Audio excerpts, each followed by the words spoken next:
Bonjour à tous, c'est Max pour A2-3 Turf. Je vais vous proposer mon pronostic KT sur l'hippodrome de Le Mans et également quelques tuyaux sur les courses du jour pour ce mercredi 4 octobre 2023. Mais avant ça, on va revenir sur mes résultats de mes pronostics de ce lundi 2 octobre 2023 qui était sur l'hippodrome d'Anguin et l'arrivée du KT, c'était le numéro 12, le 16, le 15, le 8 et le 13. Mon coup de cœur, le numéro 12, gagne ce KT en plus à une cote à plus de 12 contre 1. Et sinon, je vous avais proposé le couplet gagnant et placé avec le numéro 12 et le numéro 16. Également le bonus 3, car je vous avais donné le numéro 15 qui prend la troisième place de ce KT que j'avais mis en cinquième position de mon pronostic KT. Et pour ceux qui ont pu jouer mon regret, le numéro 8, vous avez pu toucher un peu plus de gains. Pour mes tuyaux du jour, on était resté sur l'hippodrome d'Anguin, où je vous avais proposé le numéro 13 dans la sixième course, qui malheureusement a été non placé, et également le numéro 4 dans la septième course, que lui, il prend la deuxième place, donc on a pu le toucher en simple placé.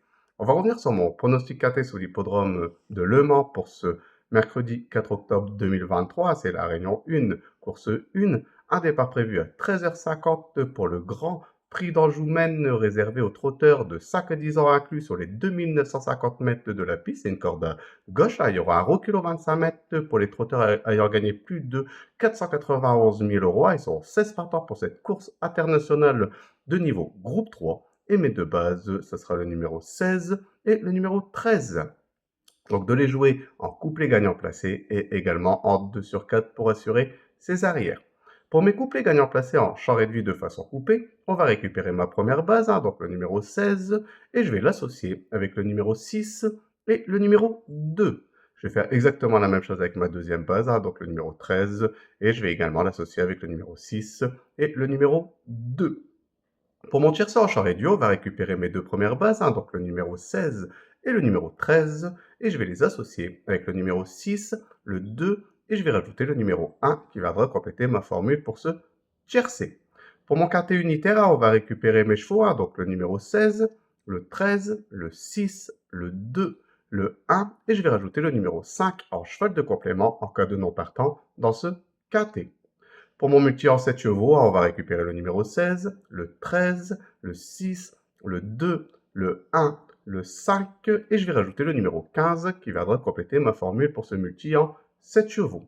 Mon regret dans ce KT, ça sera le numéro 9, donc de le jouer soit en combinaison un peu plus élargie pour ceux qui peuvent se le permettre, ou sinon de le garder en cheval de complément en cas de non partant supplémentaire dans ce KT. Mon coup de cœur dans ce KT, ça sera le numéro 6, très bien engagé au premier échelon et surtout en très grande forme. Il devrait jouer les toutes premières places dans ce style de compétition. Pour mon indice de confiance, je vais mettre un bon 4 sur 5, car je pense que les favoris vont jouer les toutes premières places dans ce KT. Pour mes tuyaux du jour, on va rester sur l'hippodrome de Le Mans et on va aller dans la deuxième course où je vais vous proposer le numéro 7, donc le 207. Mon indice de confiance sera de 4 sur 5 et également le numéro 4 dans la septième course que lui, donc le 704 et mon indice de confiance sera de 3 sur 5. De les jouer en priorité en simple gagnant et placé. Et comme d'habitude, comme c'est dans la même réunion, profitez pour faire un ticket report qui reste toujours un jeu très intéressant. Je voudrais de nouveau vous remercier pour tous les commentaires que vous laissez sur ma chaîne YouTube. N'hésitez pas, j'essaye de répondre au maximum à vos commentaires. Sinon, venez nombreux vous abonner et je vous dis à demain pour mes nouveaux pronostics.